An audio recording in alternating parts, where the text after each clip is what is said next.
अच्छा, आपको मैं बता दूं, ये लोग नहीं बताते हैं, शर्माते हैं, हमारे क्षेत्र में शादी का बड़ा संघर्ष चलता है। बेरोजगारी की समस्या इतनी प्रबल है कि कोई लड़की वाला बाप आता ही नहीं। हाँ, तो क्या हुआ कि किसी तरह जब हमारी शादी नहीं हो रही थी तो हमारे पिताजी को कहा था ना गाँव में कि दोनों दूल्हा बाज के कहा कोई नहीं भैया, तो दोनों दूल्हा बाज के लिए तैयार रहे, लेकिन फिर भी कोई नहीं आओगे। एक जगह है कहीं कोई दलाल के माध्यम से सर्च करके लड़की देखने का प्रोग्राम बन गया। अब हम गए तो वहाँ लड़की के साथ में और 2-4 लड़कियां थी, तो हम कहा पप्पा ही तो कहा एको नहीं मिल रही थी, कहा तो कई लड़कियां हैं 3-4। बोले चुप हरामजादे, इसमें से एक है।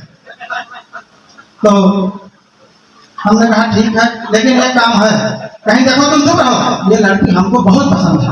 तो हमने कहा अरे बाप, जो लड़की तुमको पसंद है वो हमको कैसे पसंद हो सकती है, और हम वो सभी नहीं करेंगे जो बाप और पुत्र दोनों को पसंद हो। हाँ, पता लगा कि हमें बंबई पर चल गए, ऐसा काम नहीं। खैर शादी तो किसी तरह मान लो हो गई। अच्छा, वो वाकया बताते कि शादी हो रही थी, बीच में हमारे घर सही शादी कोई नहीं है, लेकिन कुछ पट्टी वट्टी दारी जोड़ के कुछ सालियां वहां तैयार हुई। 11,000 रुपया का बिल बनाया जूता चुरवाने में। अब हम कहा कि बताओ क्या करें, तो बगल में हमारी शादी हो ही चुकी थी। हमने कहा अच्छी सुनती हो? बोले कहा, हमने कहा ये 11,000 रुपया हम रखे तो हैं, लेकिन हमने तुम्हें कहा, हम कहा रखे तो हैं, लेकिन ये 11,000 रुपया शाम को जब हम आपको मुंह दिखाई में देने वाले हैं, और अगर इनको दे दिया तो आपको क्या देंगे? उन्होंने कहा तो ठीक है, ऐसा है, चुपचाप रखे रहो, और इसको शाम को हम तुमसे वसूलेंगे। तो बिना जूता के जाओ, कार में चुपचाप बैठ जाओ, मैं नाव के हाथ में जूता भिजवाती हूँ। हाँ, और अगर इसमें आना पहले किया, अब भैया हम चुपचाप आए, बैठ गए घर पे। जब यहाँ प्रोग्राम होने वाला था, भाई पहली रात वाला मामला था, उसको हम कोई लाइव टेलीकास्ट नहीं करेंगे, लेकिन हम गए, जैसे ही घूंघट को उठाने के वाले ही थे, तब तक बोली खबरदार, पहले 11,000। अब बताइए क्या करें? अब हम डर के मारे आए भैया, दरवाजे बाहर कुत्ते की तरह बैठ गए। हमने कहा हो सकता है कि दया करे तो रात में कहीं खोले दरवाजा, लेकिन वो बिल्कुल नहीं खोली। सुबह जब 4 बज गया, थोड़ा दिखने लगा उजाला, तो हमने कहा यहाँ बेइज्जती हो जाएगी, लोग समझेंगे कि कुत्ते का काम कर रहा है। तो हम उठ के अपना नादासानी करने लगे। दूसरी रात फिर वही प्रक्रिया, जैसे ही हम घर में अंदर गए, बोले 11,000। ऐसे 3 दिन चला। चौथे दिन वो अपने वापस, उसका भाई आ गया और चली गई। अब बताइए हमारा क्या हाल हुआ होगा? गई तो 3 महीने तक नहीं आई। अब हमारी माँ ने कहा जाओ भैया बहू का तो ले आओ। तो हम तैयार होकर सेंट्रल मार के गए, तो गांव के बाहर कुछ लड़कियां जो साली वाली लगती थी, उन्होंने कहा कि अच्छा जीजा जी कहाँ जा रहे हो? हमने कहा जा रहे हैं तुम्हारी बहन को दिवाने जा रहे हैं भैया। बोले अरे आप नहीं जा रहे हैं? हमने कहा बताओ। बोले वो तो विधवा हो गई, विधवा हो गई दीदी हमारी। अब हम बेवकूफ, हमने कहा है बताओ हाल, हम यार 3 महीने कोई फोन नहीं किया, विधवा भी हो गए। अब हम लौट के घर आए, अब रजाई ओढ़ के सो गए, और हमारी अम्मा बोली कि भाई ये बताओ बहू को लाने गए थे, क्या हुआ? हमने कहा मत पूछो अम्मा, वो तो विधवा हो गई। बोले अरे हरामजादे, तुम्हारे जिंदा रहते हुए वो विधवा कैसे हो गई? तो हमने कहा तो मेरे रहते हुए आप कैसे विधवा हो गई थी? बोले अरे हरामी, वो तो तेरा बाप मर गया था तो मैं विधवा हुई। तो मैंने कहा हो सकता है उसका भी बाप मर गया हो। ताली वाली बजाने की जरूरत नहीं है, मजा लेते रहिए। मैं 2 पंक्तियों से शुरुआत करूंगा, नहीं आप लोग समझेंगे जो देखता होता नहीं, खाली मुरारी बात करता है। तो मैं तुलसीदास जी के क्षेत्र से हूँ, तो दोहे से शुरुआत करता हूँ। बहुत ही भक्तिमय दोहा है। पिता इष्ट भ्राता भुजा और मैया चारों धाम, और छेना जैसी प्रेमिका पत्नी काला जाम, पत्नी काला जाम। अच्छा अच्छा, बहुत बहुत धन्यवाद, बहुत बहुत धन्यवाद। ऐसा है, जो लोग पीछे बैठे हो सके तो थोड़ा आगे आ जाइए। हाँ, तो कहने में सही रहेगा। और मैं 4 पंक्तियां बम्बम जी के लिए पढ़ने वाला था, वो तो चले गए। अब मैं आपके लिए पढ़ना चाहता हूँ। हमारे बहुत ही प्रिय मित्र राजेश ओझा जी, जिनका नाम आपने सुना होगा तमाम अखबारों में। इतनी इतनी अच्छी कविताएं आप लिखते हैं और लेख लिखते हैं, कहानियां लिखते हैं। तो सुनिएगा कि 100 बरस आपकी जिंदगानी रहे और तब तक जिंदगी में रवानी रहे, और स्वर्ग का कदमों में हो आपके, और अप्सराएं सभी नौकरानी रहे, अप्सराएं सभी नौकरा। वैसे मैं इसमें 2 पंक्तियां थोड़ा घटा बढ़ा के जोड़ देता हूँ। कैसे? नितोहनी प्रीत मिलती रहे आपको, ध्यान दीजिएगा, संभालिएगा। नितोहनी प्रीत मिलती रहे आपको, और गुरमीत जैसी जवानी रहे। मजा आ रहा है बच्चों, भाइयों, माताओं, पिताओं?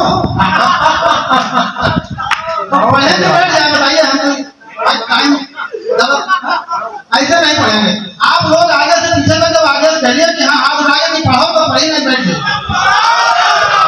अरे माताएं नहीं हाथ उठाई, कोई बात नहीं। मैं महिलाओं का बहुत सम्मान करता हूँ, आदर भी करता हूँ, और रेस्पेक्ट तो मैं बचपन से करता हूँ। किंतु मैं महिलाओं का विश्वास नहीं करता। भाई बुरा मत मानिएगा, क्या करें।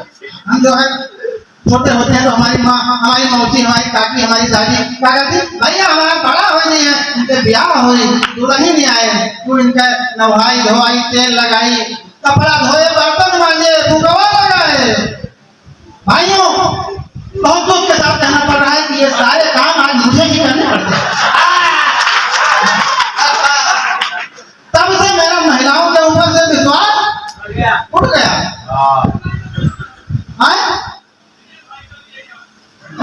भाई का करा दिया, भाई का थोड़ा कम। तो मैं आपसे कहना चाहता हूँ, ये पंक्तियां सिर्फ आपके लिए है कि मुख पे मुस्कान अपने सजा लीजिए। हाँ, ताली बजाओ चाहे ना बजाओ, हम देखिए कि जहाँ चेहरे बैठा हो, कि मुख पे मुस्कान अपने सजा लीजिए, और प्रेम के हास का फिर मजा लीजिए। आइए बात मत करो कि प्रेम के हास का फिर मजा लीजिए। तो चाहते हो सभी कि ये महफिल जमे, अरे तालियां फिर तड़ातड़ बजा लीजिए। पीछे वाले में आगे तो हमारा पाँच जमने लगता है, तो पीछे वाले कभी उनके पहले के पेशाब लग जाता है। हाँ, तो खैर मैंने सीरियसली नहीं की, ये माफ नहीं हो जाता है। दूसरा बात, फोटो तो नहीं बन रहा है नहीं, तो रिकॉर्डिंग में माला नहीं रहेगा आपको, और ये कभी तो इर्शाद हो, माला पहनावेंगे नहीं। खैर मैं आप, ये तो हंसाने की बात हो गई। मैं 4 पंक्तियां क्या है आप मेरे ये बताना चाहता हूँ जी। कि कवि व श्रोता तो एक दूजे की जान है, श्रोता गण कार्यक्रम की स्वयं शान है, और आपके बिन यहाँ कोई कुछ भी नहीं, आप श्रोता नहीं मेरे भगवान है, आप श्रोता नहीं मेरे भगवान है। मंच बहुत ऊंचे पहुंच गया है, तो हमने कहा थोड़ा निचाई पर ले आए। आप नहीं, मैं नीच कभी नहीं हूँ, ऐसा मत समझिए। तो मैं बता दूं कि जब बहुत दिन तक शादी पहले मेरी नहीं हो रही थी, तो हम समझे कि कहीं ऐसा तो नहीं कि हमारी वाली जो भगवान ने लिखा होगा कहीं भ्रूण हत्या में मारी गई हो, या कहीं किसी साधु की सेवादार हो गई हो। तो एक पीर फकीर हमारे घर आए, तो हमने कहा भाई क्या मामला है? तो उन्होंने कहा ऐसी बात नहीं है। उन्होंने देखा तो बताया। क्या बताया? उन्होंने बताया कि मामला यह है कि अपनी बेगम बना तीसरी ले गया, अपनी बेगम बना तीसरी ले गया, हाय मुझसे मेरी जिंदगी ले गया, और जिनसे तालीम लेने वाली वही मौलवी दे गया, मेरी वाली वही। हाँ, ये कुछ लोग करते हैं, ये गलत बात है कि नहीं है? हाँ, ये कैमरे वाले में बहुत मजा ले रहे हैं। क्या है कि जब शादी जब तक नहीं हो रही थी तो हम लोग जब तक जवान होते हैं तक ही नहीं होती है, तो हम लोग क्या सोचते हैं, ऐश्वर्या राय से नीचे तो बातें नहीं करते है नहीं, कैटरीना कैफ। लेकिन हाँ, पहले हम क्या सोचते रहते थे कि मान अपना कभी हम घटाते नहीं, और छोरियों के लिए छटपटाते नहीं, छोरियों के लिए छटपटाते नहीं। और नौकरों से अगर सुंदरी ना सधे, अरे नौकरों से अगर लड़कियां ना पटे तो स्वयं हम किसी को पटाते नहीं। ये रुआब है हमारा। लेकिन जब बहुत दिन तक देखो कोई दुआरी नहीं आओ, हाँ, जब बहुत दिन तक शादी नहीं हुई तो हमारे मुख से क्या पंक्ति निकली कि प्रेम को कोई दुल्हन सुहानी मिले।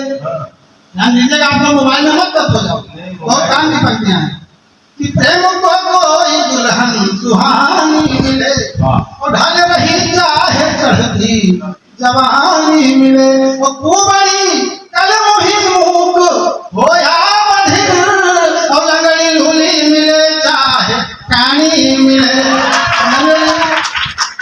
हाँ, तो ये मामला हो गया। जब हमको कोई शादी वाला नहीं पूछ रहा था, अगर ज्यादा करना होगा मुझे लगता है कि हम किसी दूसरे को, उससे पहले मैं 2 मिनट में एक पुस्तक और पढ़ता हूँ। जब शादी हो गई और इधर साड़ की बात उन्होंने की थी, ये बोले थे कि पूरा मजा हम ही ले लेंगे, परीक्षा को कुछ मिलेगा नहीं। संदीप भाई, तो साड़ आ गए खेतों की रखवाली करने, क्योंकि हमारा उसी ताजा शादी हुआ। हाँ, बीवी घर पे बैठ गई और हम रात भर साड़ों की रखवाली करते थे, उनको समय नहीं दे पाते थे। तो उन्होंने जो कहा उसको मैंने 4 पंक्तियों में ढाला। उन्होंने क्या कहा कि नर्क सी हो गई जिंदगानी मेरी। बीवी ने कहा कि नर्क सी हो गई जिंदगानी मेरी, और कब तक यूं चलेगी कहानी मेरी।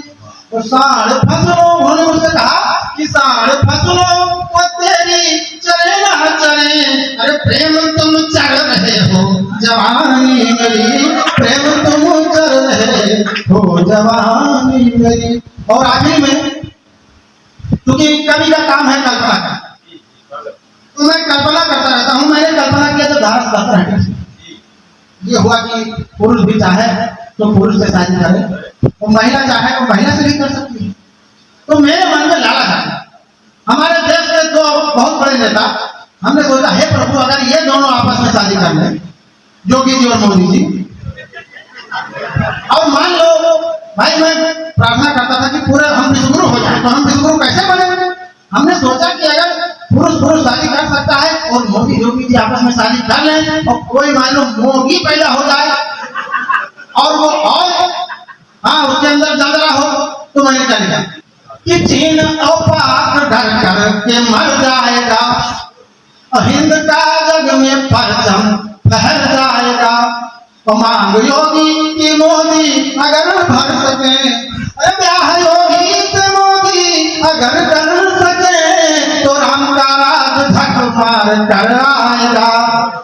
बताओ, तो जैसे कथा बनते हैं पंडित गुरु छोड़ो तब छोड़ेंगे, ये पैंती पहनो, तो इससे बताना पड़ता है। और आखिर में मैं अपनी पत्नी के ऊपर 4 पंक्तियां पढ़कर, क्योंकि वो हमारा वीडियो देखेगी और वो अपने हाँ कहेंगे कि हमारे लिए क्या पढ़ा, तो मैं पढ़ता हूँ 4 पंक्तियां आखिर के लिए कि पहले रहती थी तू भी दीवानी मेरी, और बदलती जा रही क्यों कहानी मेरी, और ढल रहा